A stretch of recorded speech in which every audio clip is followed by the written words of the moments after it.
Hey everyone, it's Ashley Gilligan, Independent Manager with Pink Zebra, and in today's video I wanted to share with you how I send my sprinkle samples. So keep in mind this is just how I do it.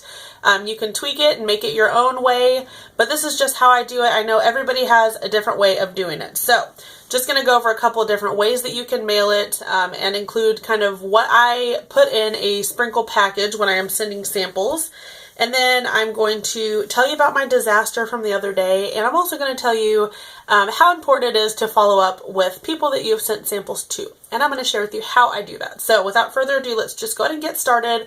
First, I'm going to tell you about the freak accident because you're probably wondering now what the heck happened to me. Okay, so long story short, we were decorating for Christmas. In my living room, we've got this little nook area with some shelves. And these shelves you can kind of remove pretty easily off of the wall.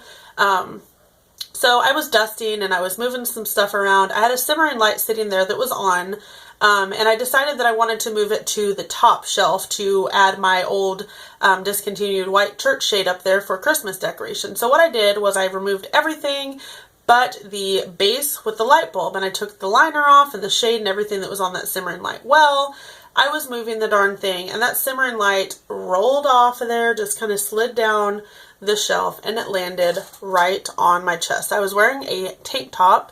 I won't show you for too long because I know some people are queasy, but it burnt like a bad mamma jamma, okay? It hurt so bad, and it was definitely a 2nd degree burn, if not a 3rd degree burn. It blistered.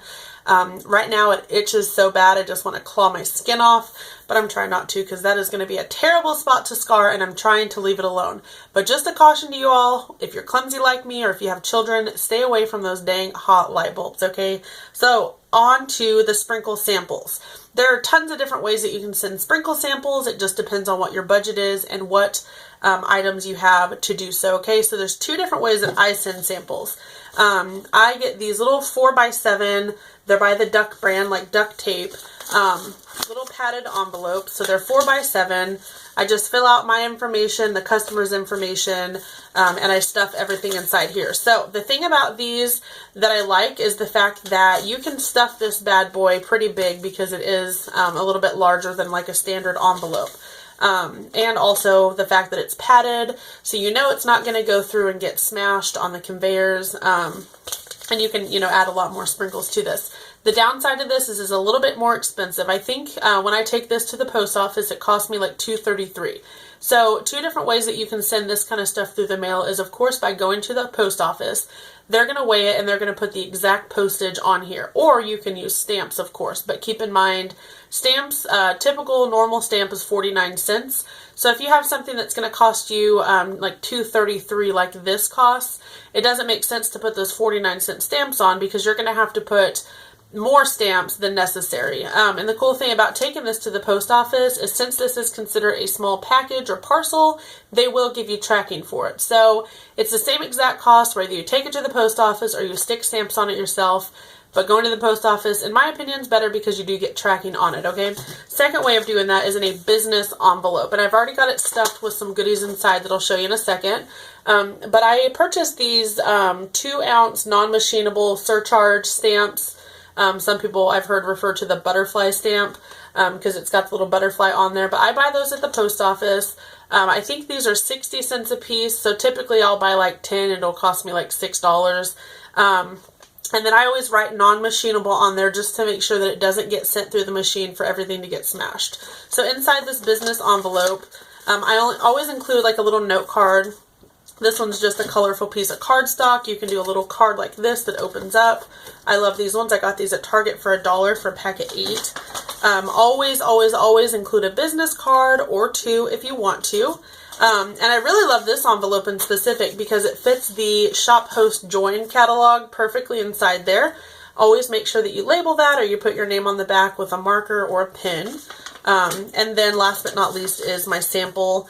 And I just put this in a 2x2 baggie. Never feel obligated to put a whole scoop of sprinkles in these baggies. You do not have to, but in this case I did just for the sake of this video. But on the little round label I have here, this is just an Avery label. I wrote Holly Berry on there, which is that scent. So when you're dealing with this envelope here and these Shop Host joins, these fold really easily and you can stuff it down inside there with the rest of the stuff to send. So that's that. That's how I send it. Now, following up with your customers, this is really important. I just wanted to bring this up real quick and tell you how I follow up with my customers after I send a sample. Following up is the most important thing to do when you are sending sprinkle samples, because chances are your customer is not going to message you or call you and say, hey, I really love that sample, thanks so much. They're going to avoid you at all costs. Because they probably think that, once they have the sample, you're going to try to sell them something. So they're not going to come to you. What you're going to do is you're going to go to them. Texting is the absolute easiest way that I have found to do this, as long as you have their phone number, obviously. If you don't, Facebook message them or whatever form of communication you guys have been using. I don't recommend a phone call because, honestly, who wants to make a phone call? That's just awkward. It feels like cold call telemarketing to me. So you don't want to call someone. You just want to shoot them a quick message and say, hey, I noticed that, on the tracking your sprinkle sample got to you. I just wanted to know how you liked it. That's all you have to say. And obviously from there, they're going to answer for you. So the way that I keep track of the sprinkle samples, I have a little system, super easy. I have this little printout here. I print this on myavery.com. I just designed this simple little thing. So what I have here, and I have a couple of people that have requested samples from me. So I have their name, their address. Oh, I didn't even put the scent. Oh, wait, is it down here? Yeah, okay.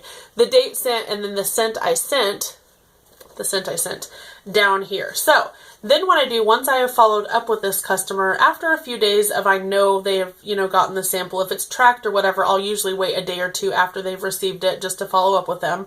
But once I have followed up with them, I simply just check it off or mark it off or whatever to show that I have followed up with that customer. So following up is just so important. Because like I said, they're not typically going to come to you and just let you know they got that sample. You really want to follow up with them, let them know that you care about them, and let them know that you care about the scent that they received, whether they liked it or not. So if they loved their sample, awesome. You can tell them about any specials that are going on right now in the Pink Zebra world, or you can also offer to have a party. And the way that I do that typically is I'll just say, hey, you got your sample, blah, blah, blah, how'd you like it? And they'll come back and say, oh my gosh, this stuff is so amazing. I really want to order from you soon. You can say, well, that is so awesome. I'm really glad that you liked your sample. How would you feel about having your very own Facebook party so you can earn some of this stuff for free or half price? Leave it at that. Let them talk to you, and then you guys can just go from there. So hope you enjoyed this little video on how to send scent samples, and I will talk to you guys in my next video very soon. So if I don't talk to you guys before Christmas, which I probably will, I hope you have a great Christmas. Merry Christmas. It's coming up so soon. I'm so excited. Like this video if you're giving Pink Zebra for Christmas. And as always, make sure to subscribe and like this video if you want to see more like this in the future. So talk to you guys later. Bye.